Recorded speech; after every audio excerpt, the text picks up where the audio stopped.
All righty. Well, good morning, everyone.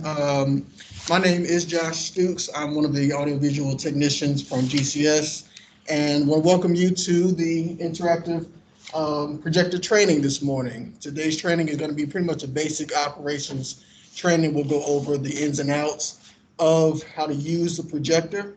So, of course, if you have questions, I encourage you put them in the chat and I'll get to them periodically throughout the presentation. So without any further ado, let's get started. All right.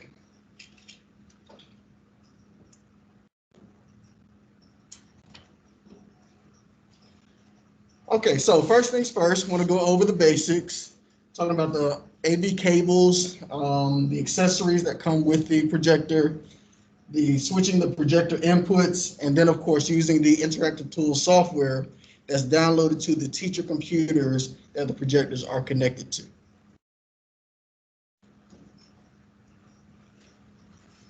All right, now more than likely you'll never have to touch a cable, so we just like you to know what they are, what they do, so you're familiar with those aspects of it, but you probably won't ever have to touch the cable. We just like, again, to let you know what they do. First one is the USB cable right here. It's a white cable that comes out of the back of your computer, goes into the wall. This cable is vital for the interactive function. Throughout the presentation, you'll see me use the pen. It's right here. I'll go over this in a little bit. To control my computer. Without this white cable, I won't be able to do that. So that's why that USB cable is so important, so vital. You want to make sure that that's not damaged, that it's always plugged in. You'll be able to use your pen as like a wireless mouse. So that's what that's for. The next one is going to be the display port to HDMI cable. This also is a cable that goes from the back of your PC into the wall. And this cable generates the image and the sound from your from your computer up here to your projector. Okay. If you ever see like a big bright blue screen when you turn your projector on, possibly something may be going on with that cable, and we can address that for you. Let's see. All right. Finally,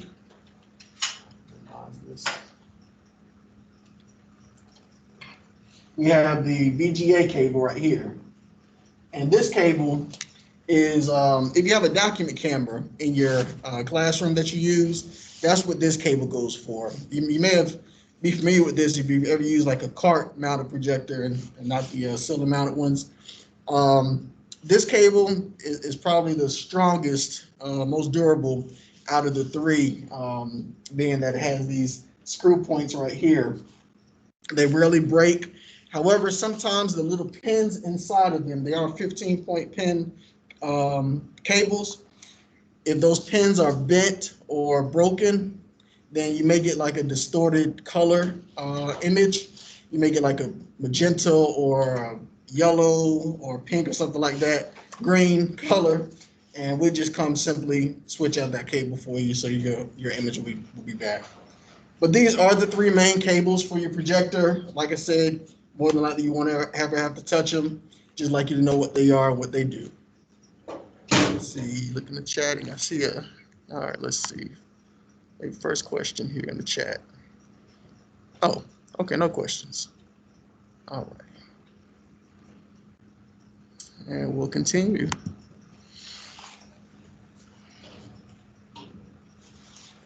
All right, so the accessories. Now, I know this man is awesome with keeping up with the accessories because they can get missing. So just make sure that you do your due diligence with maintaining these.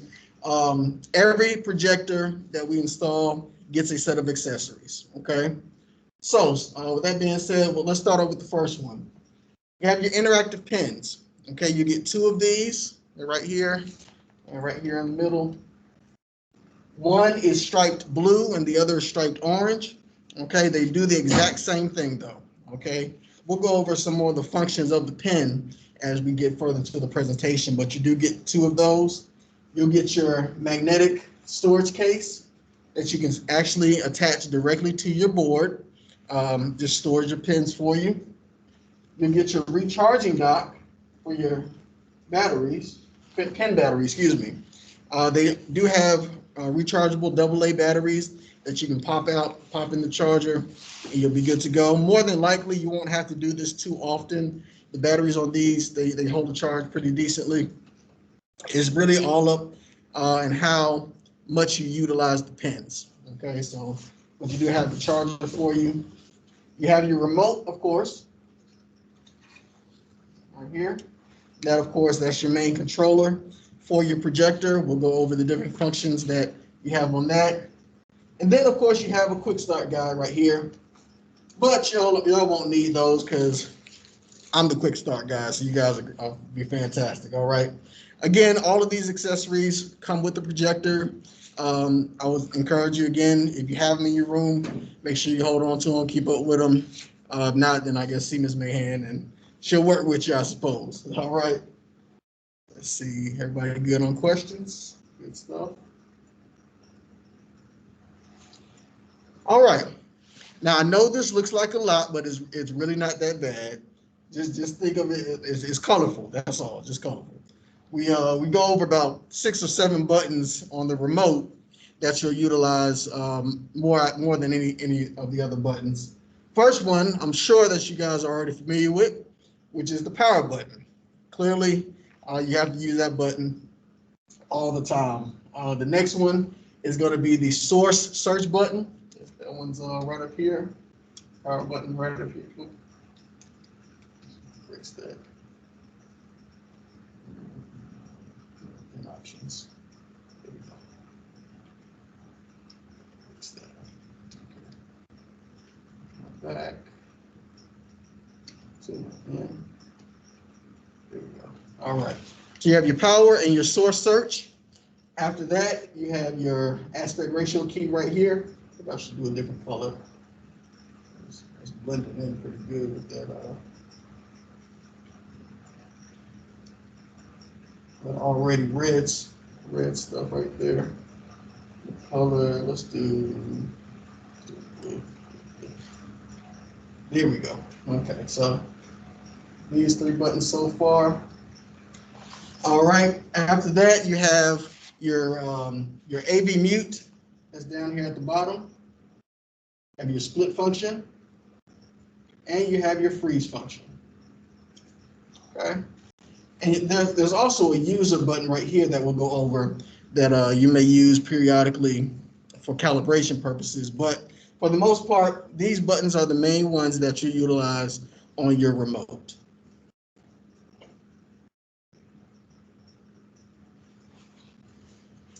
All right, so this is just a little more in depth of what the actual buttons do.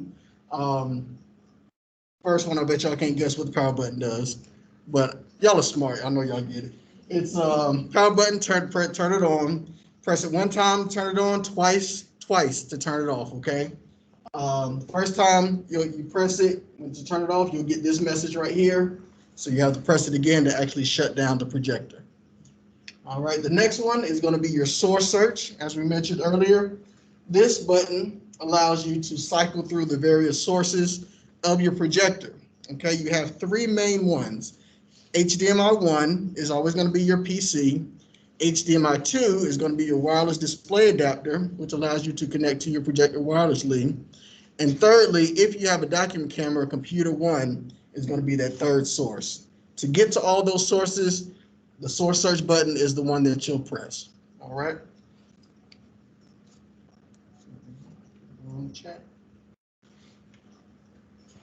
Next button is going to be the freeze function. It pretty much does what it implies. Whatever image is being displayed on the from the projector, if you press the freeze button, that's going to freeze that image. Okay, even if it's a video, whatever frame the video is in, it'll hold it still. The video will still play, but it'll hold that frame for you. Okay. The key is make sure that whatever's on your PC, when you unfreeze it, that's what you want to be displayed up here. Okay. Sometimes you may have to run to your computer, check an email, pull up the next part of your lesson, and that's what the freeze function is good for. Because if you want your students to stay engaged or focused on one piece of the lesson, you can freeze the image up here, go to your PC, get ready for the next part that you want them to see, and then unfreeze it, and then it pops right up for you. Okay. Let's see. The next one is AV mute, and I'll just demonstrate this for a moment. If I press AV mute, it's going to put the projector in like a low power mode, almost a standby or sleep mode. If I press it again, it pops the image right back up. I don't know how good you all can see that, but not very well. You explained it. Okay. just test it when you get back in. We have this recorded, so you can go back and check it out. But yes, it does put the projector in a low power mode, so that way, I know we're not moving around as much as we used to, where you would, drop the kids off the specials or go pick them up for lunch or what have you. Everything's done in the classroom. However, this is good for transitioning. Okay, say that you're trying to get your students to pack up, get ready for the end of the day, and you're not quite ready to turn your projector off. Put it in AV mute, and then when you're ready to bring it back, you can turn it right back on. Okay. We recommend leaving it in AV mute no longer than about 20 to 30 minutes, because these the lamps in these projectors, they do get expensive. So we want to try to maintain the lamp life in the projector as much as we can. Okay.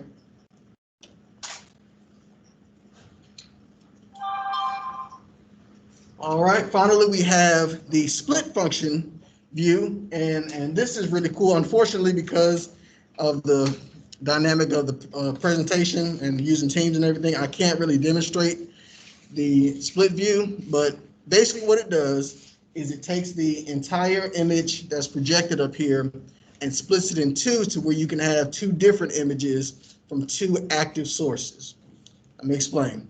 Say that I have something on my computer that I want to display, but I also have something on my document camera that I want to show at the same time. I will press the split function, and then both images will pop up on the projector. Okay, this is great for, let's see, live examples, and then just having other extra instruction on there. Let's see. Okay, I'm sorry. Oh, Miss Bam. If you leave it in mute, will it automatically turn off eventually? Yes, it will automatically turn off, but it's going to be a while. Okay. Honestly, I've been to schools and the projector have been left in mute all night. So, it puts it in like that standby mode. So, it takes it a while to say, okay, maybe they're not coming back. We're going to shut it off completely, but eventually it will. Right. So we want to make sure our staff don't do that, because it could take, a couple of weeks right. to get a replacement, lamp. Exactly. And they would be using the unmounted projector. Right. Exactly. So, yeah, excellent question. Anybody have anything else while I'm here? Okay, all right. Cool deal. All righty. So these are some basic function. Oh, somebody saying something? No. Okay. These are some of the basic functions of your remote. Like I said, the ones that you use probably the most. Again, use them at your. I thought I heard somebody say something. Somebody say something? Mr. Johnson has just joined our session and his mic is on. Oh, okay. Mr. Johnson, if you would like to mute yourself, that would be awesome. All right, just making sure. So yes, again, these are the four main buttons. Use them at your discretion. I always say the more that you use them, the more comfortable you'll get with what they do and how they can be useful for you. Now, that being said, whenever you're using your projector, you get a menu down here at the bottom that pops up that you can utilize as well. Okay. This is a built-in menu that comes with the projector that has some functions on it as well. It has the same functions we just went over, but they can be used and accessed and manipulated with the pen. Okay, so for example, If we skip the first 4 buttons and come right here to the one that looks like a square, I and don't think you can see those buttons very well since it is. let's see, let me see if I can bring it a little closer. Hi, Justin. Okay, now. Okay. All right, can everybody see it? This is the toolbar down at the bottom. I hope everybody can see that. The button that I'm pressing, that I'm looking at right now, this is the source search one. Okay, same button that's on your remote, but this is the one on the projector. Okay, and if I press it, then I get to see all of my sources right up here, and I can actually go to each source individually, just like that. So this is good if my remote is across the room or I can't find it, but I have my pen, I still can cycle through my sources. Okay, let's see. The next one is a image enhancement.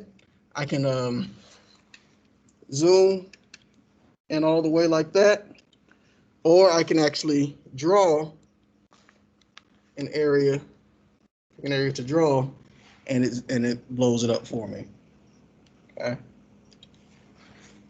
All right. Let's see. All right. So the next one is going to be the AV mute right here. That's AV mute.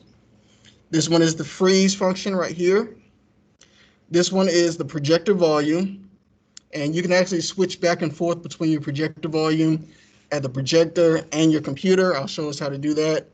This is the split screen right here.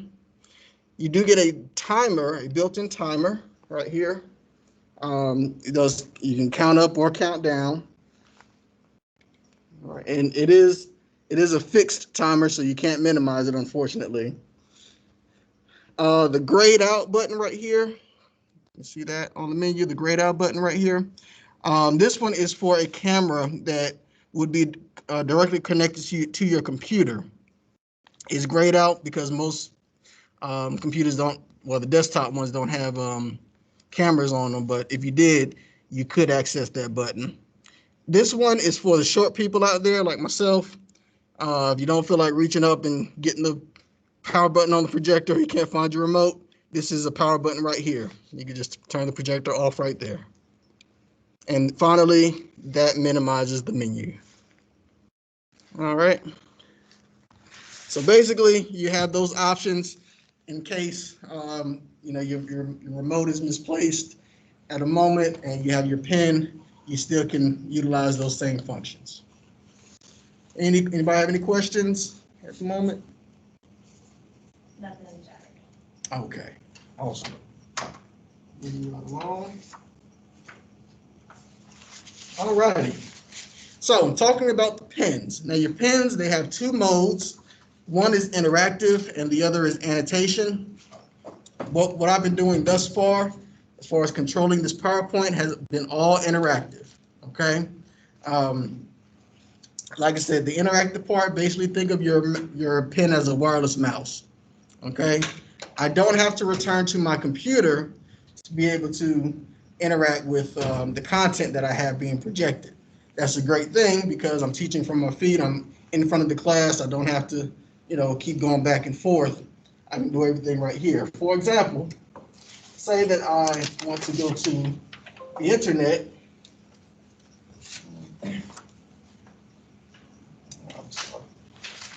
I can minimize my PowerPoint and I can come over here to Google Chrome.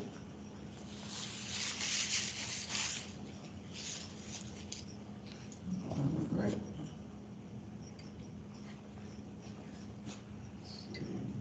Let's go to Google here. Let's see if I get my keyboard.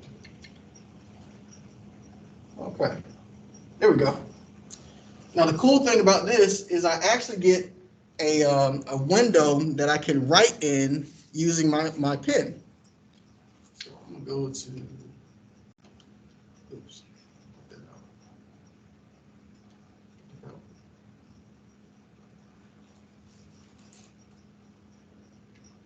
I'm sure everybody's familiar with this. When you want technology to work, it doesn't want to work for you. All right.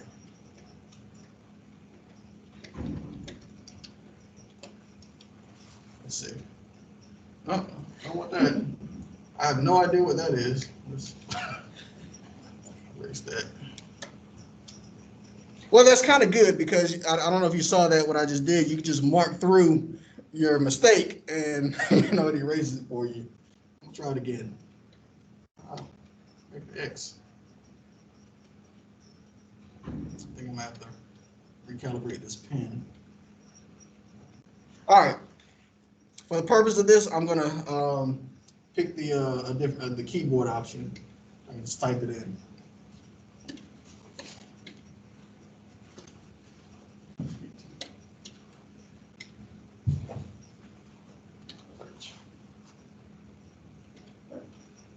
All right. Go to YouTube. And keep in mind, I am doing all of this without having to go back to my computer. Doing everything up here from the board. Okay. I can select the jazz music here. All right. So right now, my sound is actually coming from my computer. Okay. But if I wanted to come from my projector, I'll come down to the sound icon, highlight my sound device, and then I'll select the one that says Epson Projector. Oh, hanging out here now. You guys are trying to live your best life. You don't know where to start. Try Daily Harvest.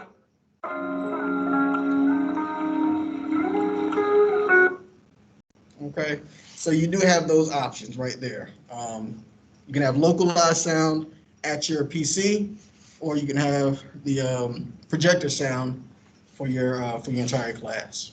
All right. Now, as long as you are in the interactive mode, annotation is not working. Okay, it's unavailable. However, when you're ready to switch, whenever you get close to the projector, you'll get a button that pops up. I don't know if you, let's see, I'll bring it a little closer, you can see it.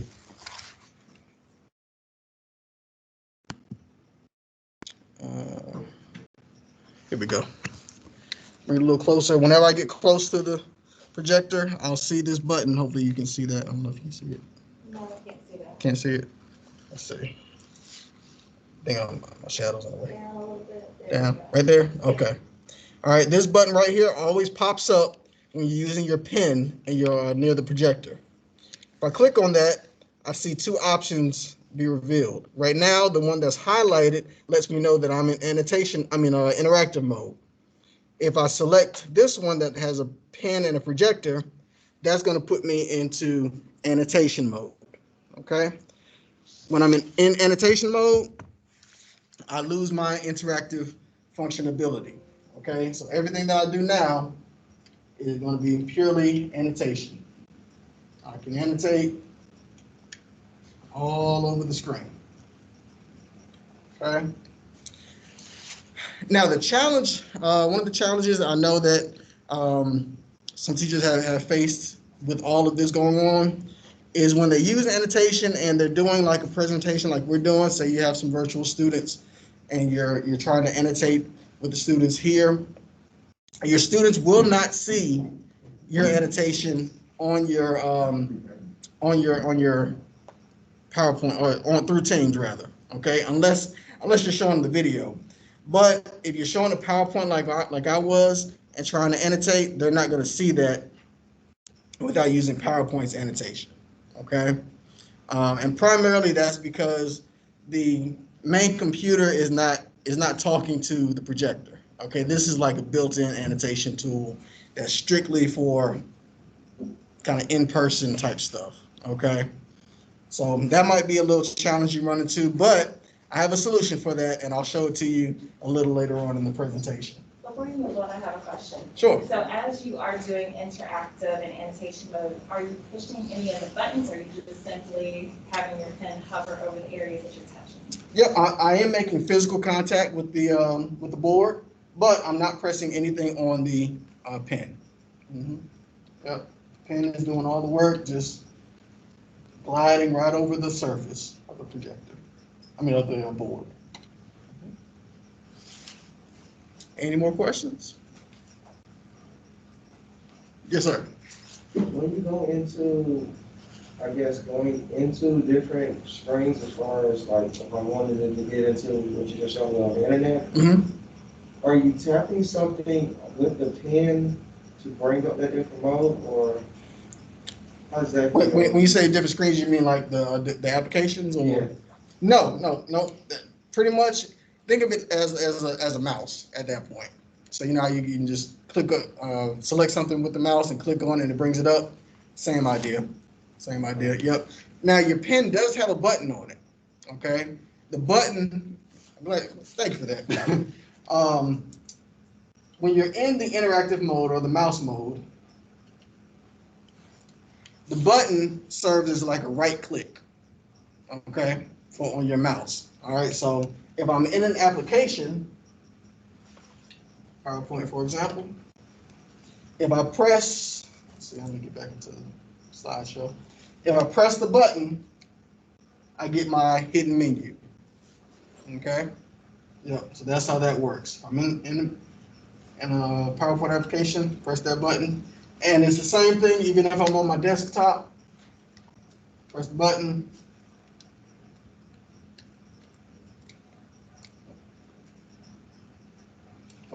It's clicking and dragging right now, but there we go. I get my Intel graphic settings, all those little shortcuts and things like that.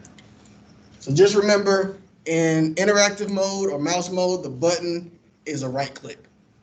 In annotation mode, however, the button changes its function and it becomes a quick erase. Okay. Oh, I made a mistake. Press the button. I don't hold it, just press it. Now it turns into a quick erase. Okay. And then I press it again and I can annotate again. Good question. Appreciate that. Anyone else have any questions about the pen? No? All right. Final thing about the pen, and we kind of saw this a little bit when I was trying to use the window to write in. Sometimes your pen will lose its calibration or its alignment with the projector. When that happens, or if that happens, you'll want to use that user button I was talking about on the remote. Okay. Is it only available on the remote and not on the bottom of the interactive option? That's right. Yep. This is only available on the remote. You can access it through the settings, but this is quicker. Yep. So if I press the user button, it'll give me this screen right here. Now, before you go ahead with the calibration, you always want to make sure that your board is as clear of any obstruction as possible. That means if they have something hanging from the top, Something. they're going to need to relocate that for that calibration. Something hanging, anything with magnets on it, you want to move out of the view area, out of this area that's being blocked off by the projector. You want to move that out of the way. Dry erase marker, as long as it's not covering the board, it shouldn't be too bad. Okay, but you'll know because the calibration, it'll fail if it's too much covering it. Okay, so once I get there, press yes. And basically you just step back. It'll take about 15-20 seconds to calibrate everything, and it should bring it back into alignment for you. You'll hear some mechanical noises in the projector, which is normal. That's good. All right. And as long as it doesn't say calibration failed, then you pretty much had a successful calibration. All right. And yep. So my pen is now lined back up again. Okay. If for some reason the calibration doesn't work, give us a call and we'll come out and investigate. That may be something going on with the settings on the computer. Sometimes these things they can be real specific as far as their resolutions and things. So, but for the most part, that's where you can start with troubleshooting for calibration and pen alignment. All right.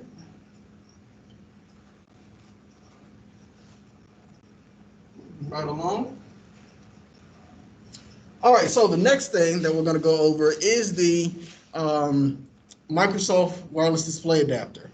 Now, again, because of how the presentation is being done, I'm not going to be able to show you completely how you can connect wirelessly.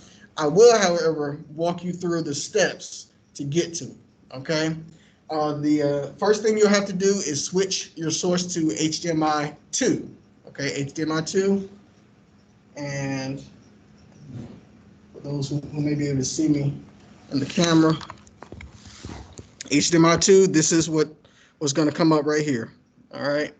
This is room 104, so your HDMI 2 should show whatever room number you're in. That's going to be what your display adapter is named after, okay?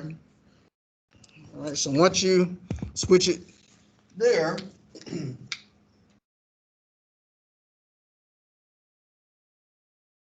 all right, on your computer,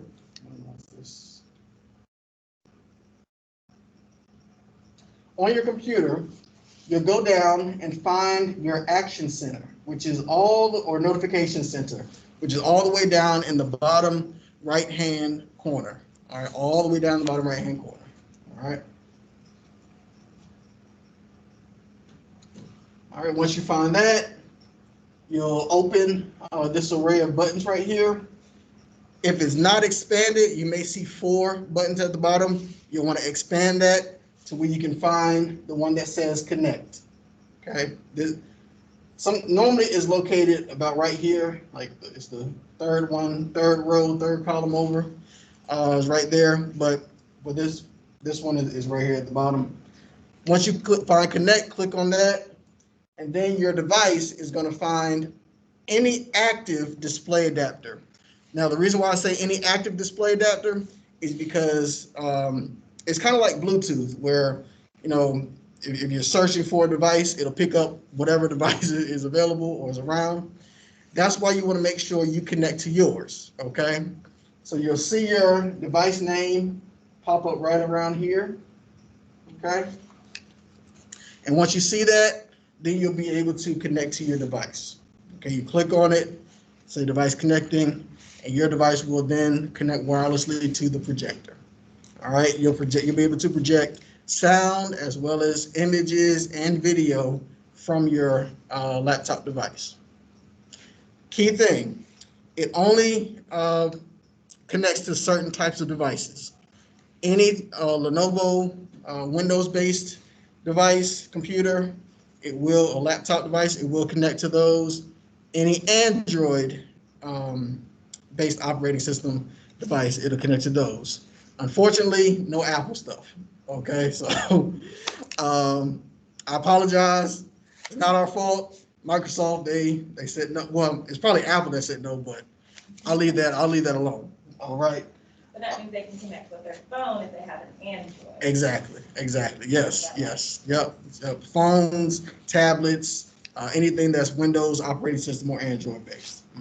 Yep. And the benefit of this will primarily be for in-class learning, because this really detethers you from the computer completely. And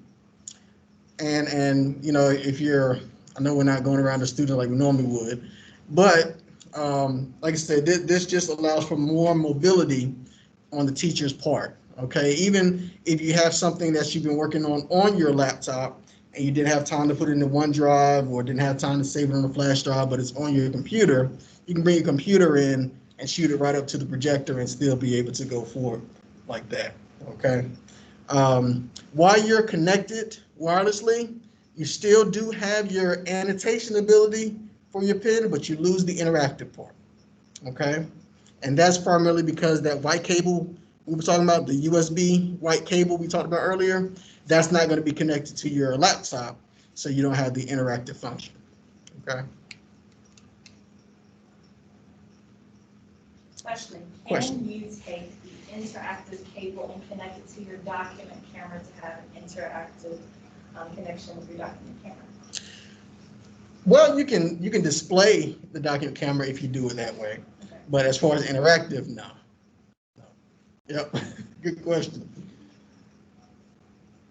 And well, we'll get to document camera here in a moment. Any more questions about the interactive? I mean the wireless display adapter. See anything? Nothing to check. All right, move on. All right, so document camera. Here we go. Now, like I said, the document cameras are normally physically hooked up to the projector via the VGA cables, the one that I showed you earlier. However, because of what we're going through right now, we've had to look at some other means at connecting the document camera, which actually gives the document camera some more functionality. If your document camera is connected via USB, then you actually have the application downloaded onto your computer, which gives you some more options. All right, I'm gonna pull that up right here so you can see it. Turn the document camera. First thing, of course, you turn the document camera on. Here. Let's go back. Minimize. You have pretty bug on here. Don't look like this computer.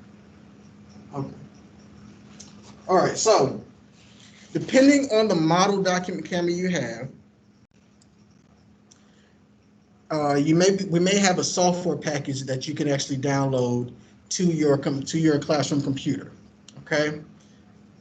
This one is a 192. 192, fantastic. So think of it like this, and I'll give this man this kind of breakdown. Anything that is any document camera that is a 190, 192, and 193, we definitely have software for. Okay. If you have a document camera that is a 166, I believe that we can work it to where you can still utilize it. Okay. Anything under those, unfortunately they don't connect to these computers. Okay. Not with the USB cable. Okay. I have to use the VGA cables. So if I want to, let me do this. If I want to download this software, I'm going to come into my menu here and find my Microsoft System Center, and I'll go to Software Center right here.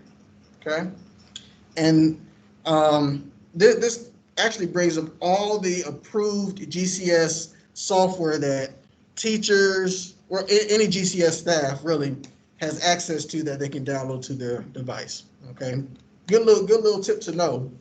I found not a lot of teachers know that, unfortunately, but this can be something good for you. All right. While it's populating, like I said, you want to go ahead and check on your document camera model number, and once you're here, you just look for the appropriate Ladybug software. There are two software packages that we offer. We offer Ladybug 2.0, which is going to be for your 166, your document cameras that are 166, and the 190 also works with that one. But if you're 192 or 193, then you're going to download the one that says Ladybug 3.0. Just go there, press install, and your computer will begin installing that software. It just goes through that process. Yes. Now they can also find Software Center by just typing it in the search bar at the bottom of the screen. Correct? Exactly. Yes, ma'am. Yep. So this man is correct. If you just want to type Software Center down in here, it'll pull up the same thing. I just kind of went around the hard way. And do you also need the software if you're connecting your document camera to your laptop? Yes, you do. Yep. Matter of fact, that's the only way that you'll be able to view document camera is with the USB cable and with the software. Fantastic. So we are installed. Minimize this. Open Ladybug software. And when that popped up, sometimes it'll ask you to restart your system. You can, but sometimes it'll open up regardless. Let's see if it opens us up.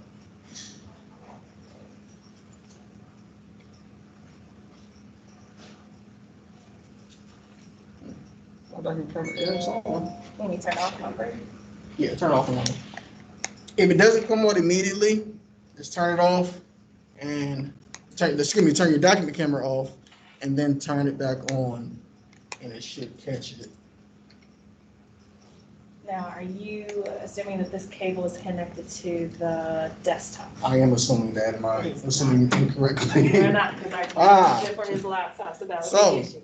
Make sure your cable, your USB cable is connected to your computer, okay? You take it out and connect it to your laptop, then you can switch it over to the desktop. There we go. And we just, I don't know if you all heard, we heard the little chime right there. That's going to be your indication to let you know that the document camera is talking to the computer. And now, of course, we have our document camera image right here, okay?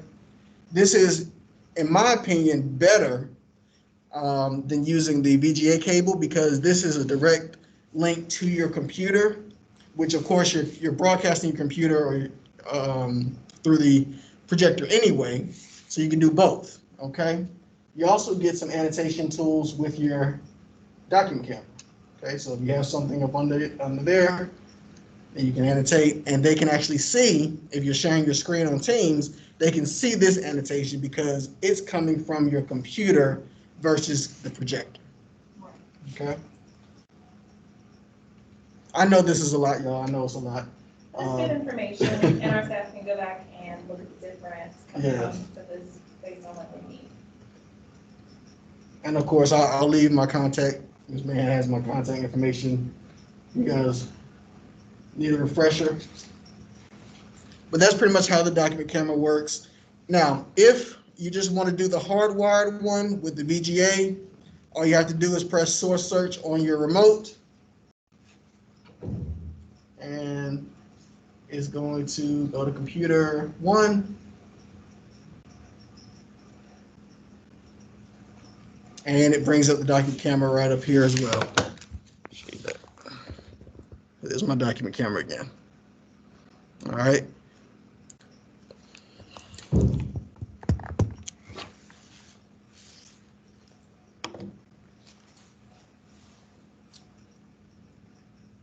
right. Anybody have any questions? Look like chat is still quiet. Everybody's getting this. That's awesome. All right. So we're coming down the home stretch. Last thing we're going to discuss today is the Interactive Tools software. This is a program, again, that we install on the classroom computer. Basically, it expands the annotation functions and capabilities of the projector. This is, however, completely separate from the projector itself, okay? That means you don't have to use it if you don't want to, okay? It's completely optional, but it does give you some more options. All right, to access it, you go to your start menu, pull up your programs right here, find the folder that says Epson Projector, and then of course you click on the Easy Interactive Tools software. This is going to be your splash screen that pops up right here. It gives you some options that you can start the program out with, and just do different things with it. I'll show you a little bit of how this works. Let me see. Let's get out of this slideshow. Let's see, start menu.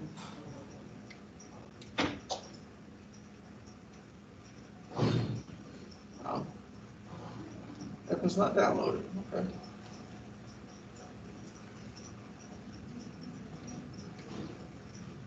So, if Epson is not downloaded, you'll do the same thing that you did for the Ladybug software.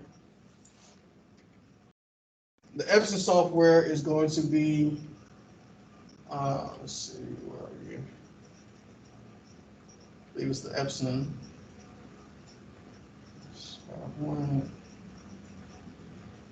Yeah, here we go. Epson Interactive Tools version 4.22. From that, install. And again, like I said, because this is a completely separate program from the projector, you don't have to use it. You know, it's just something extra that we offer for you to, of course, enhance, you know, whatever you're doing in the classroom, if you so choose.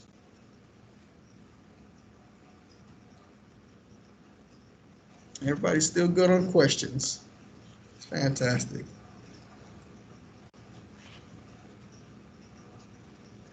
And of course, if there's something that you think about a little later on, like I said, Ms. Mahan, she'll have my information, and she can reach out to us, or you all can reach out to us and try to get those answered. Do you have a favorite feature for the Epson projector that you or maybe people that you know enjoy using? Actually, my favorite feature are the tools. Ironically, right? Like I said, I just believe that the tools they bring so much more versatility to, you know, what you can do in the classroom. You can create whole lesson plans with these tools, and once you figure out how to use them, you can bring images into the tools. You can add whiteboards to the tools with different backgrounds, you know, for different types of content, you know, that you're teaching. I mean, it's really versatile. You know, you can also save whatever you do, whatever annotations you do, you can save those and, you know, post them, you know, on Canvas or wherever you need to post them at. You have that ability as well. Now, it's only on the desktop. If I do a split screen, does that mean that whatever additional screen I have up, I can use those tools, or it's just on the desktop? It's just on the desktop. Or if you have your laptop being projected wirelessly, if you download the software to your laptop, then it'll be on there too.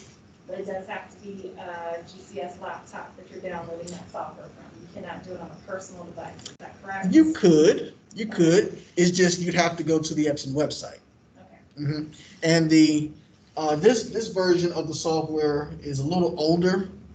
There's actually a newer version of it, so it looks a little different, but it does the same thing. The interface is a little cleaner now, and they just kind of put some things in more accessible areas. But you can download it to a personal device and utilize it that way. But it's just for Microsoft. Yes. So not the MacBook. Not the MacBook. Nope. I'm sorry. I'm sorry. I was just surprised what you said. It looks like it is 0%. It is still at 0%. It's taking its time. So to avoid from holding you guys off, I have kind of a bigger breakdown of it. I'll just send that to you, Ms. Mann, in PowerPoint, and you guys can look at that, refer back to that. Again, if you have questions and you want an actual demonstration for it, please let me know. I have no problem, you know, doing that for you. But that's pretty much it, ladies and gentlemen. Like I said, the things that you can do with the projector and the different tools and functions definitely can help enhance what you do in the classroom. That's the whole purpose of it, to make your life easier. If we need to, we can go to a kindergarten classroom. I know they have the software downloaded because they use it religiously. Okay, that's good for you. All right. Well, we're gonna join. Let's see. Well, actually, I'm coming from this, so that's not gonna work. That's okay. You can get that PowerPoint that you send. Yes. Yep. Said if I was doing it wirelessly, maybe that will work. But anybody have any questions? Anybody? Can you show us wirelessly on your laptop if you if you project? Let's see. I'll tell you what. I'll project my phone. I have an Android. Okay, everybody. So I'm going to project my phone up here. I have an Android phone. I'm going to go to HDMI 2. Basically, all this is screen share. Okay. Yep. Screen share or Wi-Fi direct, that'll get you up here. Okay. Gotcha. So I'm going to go to my screen share app. All right. And on my phone, if you can see it, let's see, get closer. I don't know. It's upside down. Kind of fuzzy. Kind of fuzzy. I'm sorry. It says the room number. It says room 104. All right. So I'm gonna select that and wait for it to connect. Connecting now. Show everybody. Yep. And my phone is now connected. It follows my screen, whatever I do up here. I'll turn it back this way. Still follows me. Oh, thank you. Yep. And of course I can come off of it. So yeah, it's that simple. It's pretty cool. And like I said, it will transfer the sound and audio and all that good stuff as well. Yeah. All right. Well, again, ladies and gentlemen, thank you so much for your time. My name is Josh Stukes. Please look me up. Ask Ms. Mahan, any questions or anything, feel free to ask, and we'll be happy to do what we can for you. Thank you. Everybody have a good day.